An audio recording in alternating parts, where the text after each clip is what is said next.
इस वीडियो में हम बायोगैस जनरेशन प्रोसेस को अंडरस्टैंड करेंगे। बायोगैस प्रोड्यूस होती है एनएरोबिक डाइजेशन प्रोसेस के ज़रिए। उसमें जो बायोमास मटेरियल होता है जिसमें एनिमल वेस्टेज या एनिमल फीड स्टॉक आ जाता है, इसके अलावा इनर्जी क्रॉप्स, इसके अलावा सीवेज स्लज वगैरह, उसकी बैक्टीरियल डिकम्पोजिशन होती है in the absence of oxygen. तो इस प्रोसेस को फर्दर तीन स्टेजेस में डिवाइड किया गया है। सबसे पहले हाइड्रोलिसिस और एसिडोजेनेसिस, और दूसरे नंबर पे एसिटोजेनेसिस, और थर्ड पे मिथेनोजेनेसिस। तो इन स्टेप्स को डिटेल से अंडरस्टैंड करते हैं।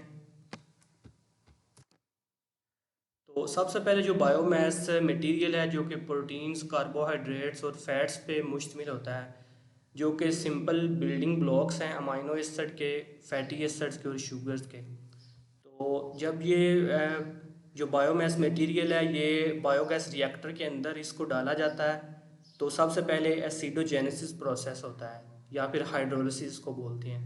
इसमें बैक्टीरियल डिकम्पोजिशन होके जो हमारा बायोमास मटेरियल है वो ब्रेक डाउन हो जाता है लोअर फैटी एसिड्स में, जिनमें प्रोपायोनिक एसिड है, ब्यूटाइरिक एसिड है, और इसके अलावा कुछ दूसरे प्रोडक्ट्स हैं जैसे कि लैक्टिक एसिड और अल्कोहल्स।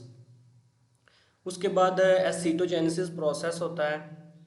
ठीक है, उसमें हमारे पास है एक तो एसिटिक एसिड प्रोड्यूस होता है, और सेकेंडली हाइड्रोजन और कार्बन डाइऑक्साइड प्रोड्यूस होते हैं, और लास्टली मिथेनोजेनेसिस प्रोसेस होता है। मिथेनोजेनेसिस प्रोसेस में फर्दर जो अमाइनो एसिड और हाइड्रोजन, कार्बन डाइऑक्साइड, इनके जो बैक्टीरियल रिएक्शंस होते हैं उसके नतीजे में जो एंड रिज़ल्ट हमें मिलता है वो बायोगैस मिलता है, जिसमें जो मेजर कंपोजिशन होती है वो मीथेन और कार्बन डाइऑक्साइड होती है।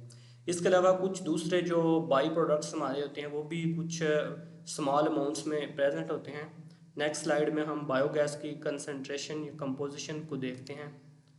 तो जो एवरेज कंपोजिशन ऑफ बायोगैस है उसमें डिफरेंट मैंने कहा कि उसमें हमारे पास जो प्रोडक्ट्स बनते हैं, ठीक है, उसमें मीथेन बनती है जो 50 to 75% वॉल्यूम होता है उसका बायोगैस में, और कार्बन डाइऑक्साइड होती है जो कि 25 से 45% वॉल्यूम हो सकता है उसका। थर्डली वाटर है, 2 से 7% वॉल्यूम है उसका, 20 to 40 सेंटीग्रेड पे। इसके अलावा हाइड्रोजन सल्फाइड होती है जो कि 20 से 20,000 ppm हो सकती है, पार्ट्स पर मिलियन। इसके अलावा नाइट्रोजन होती है, लेस देन 2% वॉल्यूम है उसका, और ऑक्सीजन है वो भी लेस देन 2% वॉल्यूम है उसका, और हाइड्रोजन है वो लेस देन 1%। इसके अलावा कुछ स्मॉल अमाउंट ऑफ इम्प्योरिटीज़ होती हैं जैसे कि साइलोक्सन्स वगैरह हैं, वोलाटाइल ऑर्गेनिक हाइड्रोकार्बन्स हैं। तो ये बायोगैस प्रोडक्शन का प्रोसेस हमने शॉर्टली इसको अंडरस्टैंड किया। अगर आपको ये वीडियो मेरी अच्छी लगी हो तो यूट्यूब चैनल को सब्सक्राइब करें और वीडियो को लाइक करें, ताकि इसी तरह का इंफॉर्मेटिव कंटेंट आप तक मैं लाता रहूं। Thank you.